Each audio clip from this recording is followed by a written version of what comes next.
நாடகம். ஆமா. இந்நாடகத்தில் நான் யாரு? யாரு? என் பெயர் என்ன? என்ன சொல்கின்றேன். நீ ஒவ்வொன்னு சொல்லு. நான் அசாத விரல ஓடுறேன். எதுல? கணக்குல மண்டை பாரு.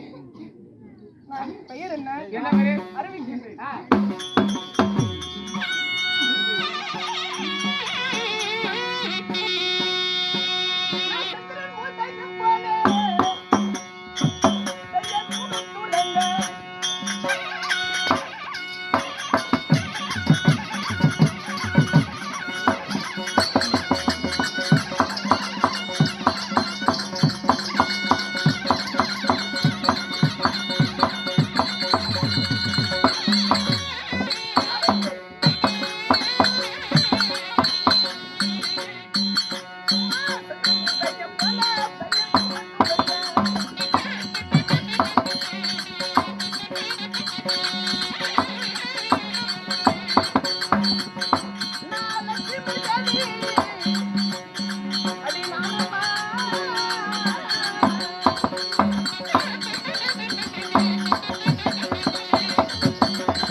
எங்க தெரிஞ்சா அன்னைக்கு பார்த்தா ரயில் போகும்போது சொட்டக்காட்டுல உட்காந்து கொக்கோ வச்சு பேரிய பண்ணிட்டு அப்ப பார்த்து என்னன்னா வந்ததுல இருந்து பேண்ட் பாக்கெட்ல கை வச்சிருக்கான். என்ன சமாச்சாரம்னு தெரியல.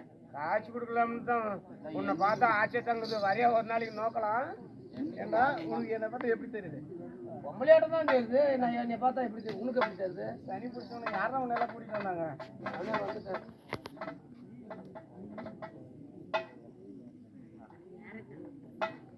இன்னும் லட்சுமி போர்வெல் அவர்களின் தாயார் சின்ன தாய் அம்மா பெயர்கிட்டியாக ஒரு 200 ரூபாய் நமது கலைக்குழுவிற்காக அன்பளிப்பு செய்திருக்கிறார். சரி, அவர்கள் குடும்பம் எப்படி இருக்க வேண்டும்? அப்படியே நோயற்ற வாழ்வும்.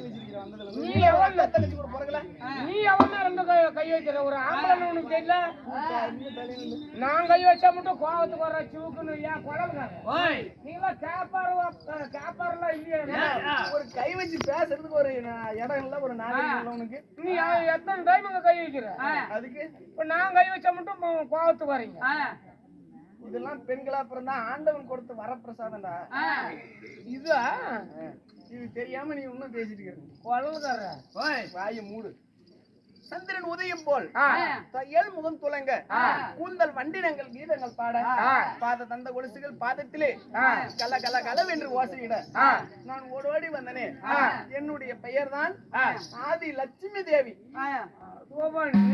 ஆதிலட்சுமி இப்பேற்பட்ட ஆதிலட்சுமி தெரிஞ்சா உங்ககிட்ட தப்பா பேசிருக்க மாட்டேன் ஆதிலட்சுமி உன்னுடைய பிறப்பு ரகசியம் எப்படி கல்யாணம் பண்ணாலும் ஏன் நானும் செஞ்சா ஒண்ணு செய்ய மாட்டேனா அப்படி முடிஞ்ச அளவுக்கு செய்யறேன் இல்லைன்னா கூலியால் கூட விட்டு அடிக்கிறேன் நான் எப்படி பிறந்தவள் எப்படி ஆதி லட்சுமியா இருப்பினும் நான் யாரால் ஜனனம் எடுத்தேன் சொல்கின்றேன் ஆகட்டும்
நான் எப்படி ஜனனம் எடுத்தவன்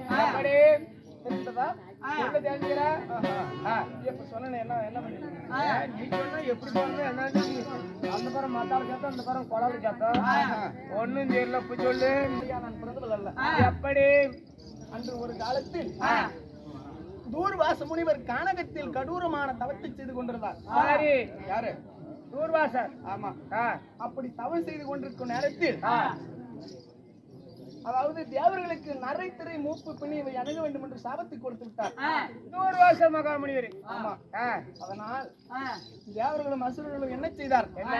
அமிர்தத்தை உண்டு வாழ்ந்தால் தூர்வாசரின் முனிவரின் சாபத்திற்கு அதாவது நாம தப்பித்து பிழைக்கலாம் அப்படி என்று சொல்லி தேவர்களும் அசுரர்களும் 1000 ஜடாமுடி படைத்த ஆதிசேஷன். ஆதிசேஷன் என்றால் பாம்பு, அதாவது பாம்பு. அந்த பாம்பை அணைக்கயிறாக பிடித்து தேவர்களும் அசுரர்களும் அமிர்தத்தை கடைந்தார்கள். அப்படி அமிர்தம் கடையும் போது அந்த அமிர்தத்தின் வழியா நான் ஒரு பெண்ணாய் ஜனனம் எடுத்தேன். நீ மட்டும் போறதியா உன்னோட என்ன பிறந்தாங்களா? எல்லாம் கேட்டு நான் ஆதார் கார்டை வாங்கி தர போறேன். என்ன ஆதார் கார்டு? நான் கேக்குற கேள்வி பதில் சொல்லலாம். காசு காலையில 4000 புடிச்சிட்டு கொடுத்துருவாங்க. இப்படி இந்த அமிர்தத்திலே நான் மட்டுமா பிறந்தேன்.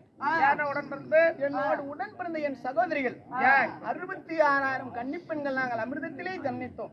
சுவாமி, பெண்களே 66,000 கன்னி பெண்கள். ஆமா, அப்படி பிறந்து நீ பெரிய பொண்ணு ஆன பிறகு அவற்றிலே ரம்பை, மேனகை, ஊர்வசி, திலோத்தமை, ரதி தேவி இப்படி சொல்லக்கூடிய நாட்டு பெண்களும் சங்கநிதி, பதுமநிதி, அகலிகை என்று சொல்லக்கூடிய அழகுள்ள மங்கையரும் அமிர்தத்திலே பிறந்தார்கள். இருக்கா இவையெல்லாம் என் சகோதரிகள். சரி, அப்படி பிறந்தே நீ பெரிய பொண்ணு ஆன பிறகு உன்னை வாழையிட்ட கணவர் யாரு? என்னை திருமணம் முடித்தாரு என் கணவர். அவரு யாரு? அவரை நினைத்தாலே எனக்கு ஒரே வெக்கமா வந்தது.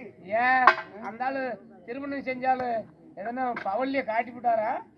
அவர் காட்டணும் உனக்கு வெக்கமா இருக்குதா?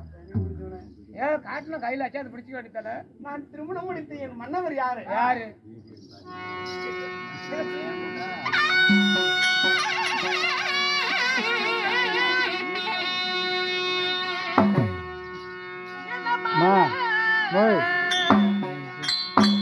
காலையில பேசிக்கலாம்.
ஒண்ணும் புரியல. இப்ப தெளிவா சொல்லு.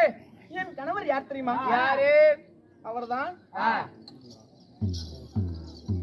என் கணவர். ஆக்கல், அழித்தல், காத்தல் என்று தொழில்களை செய்து வரக்கூடியவர். மும்மூர்த்தி தேவரில் ஒருவர். அவர்தான் ஸ்ரீமன் நாராயணமூர்த்தி. ஓஹோ, ஸ்ரீமந்த நாராயணன். ஆமா, விஷ்ணு பகவான் என்னுடைய கணவர். சரி அம்மா, அண்ணவரை திருமணம் செய்து நாங்க யார் யார் திருமணம் செய்தோம்? யார் யார் செஞ்சீங்க? எவ்வளவு நேரத்துக்கு செஞ்சீங்க? அது சொல்லு. என்ன அது? நாங்களும் பிரம்மபுரத்துலயே 4:30 to 5:30 செஞ்சு கொடுத்துங்க. நீங்க எவ்வளவு நேரத்துக்கு பவுலியே செஞ்சீங்களா? ஏய், திருமணம் அதைத்தான் கேக்குறேன்.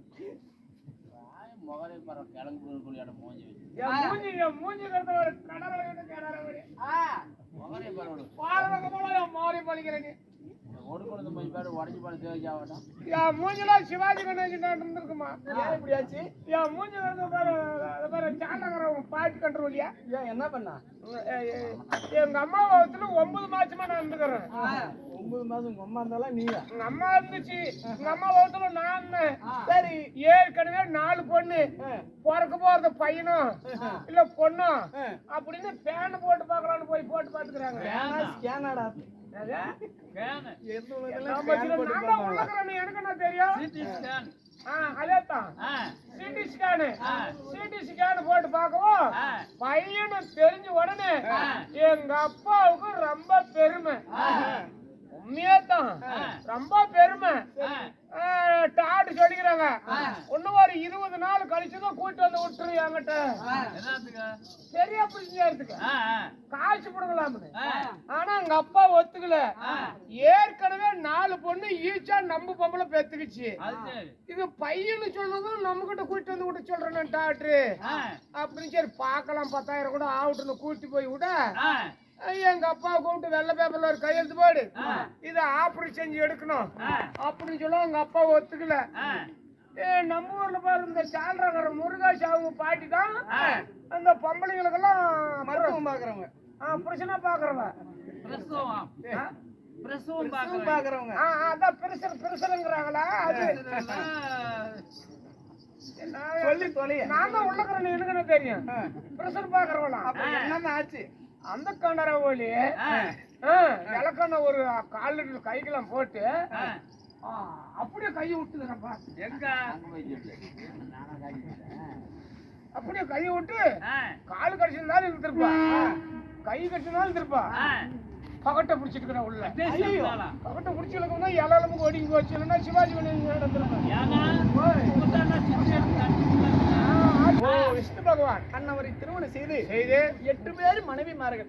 8 பட்டஸ்ரீங்க. ஆமா, இருந்தாலும் நாங்கள் வைகுண்டத்தில் சுகமாக இருக்கும் போது அது சீக்கிரமா வந்திருக்கிறீங்களே, என்னப்பா காரணம்? ஏதோ காரணமாக உன் அக்கா உன்னுடைய கணவர் தாங்களை அதி சீக்கிரம் அழைத்தார். என் அக்காவும் கணவரும் அழைத்திருக்கிறார். என் புருஷனை காட்டு. காட்டுறேன். போடு.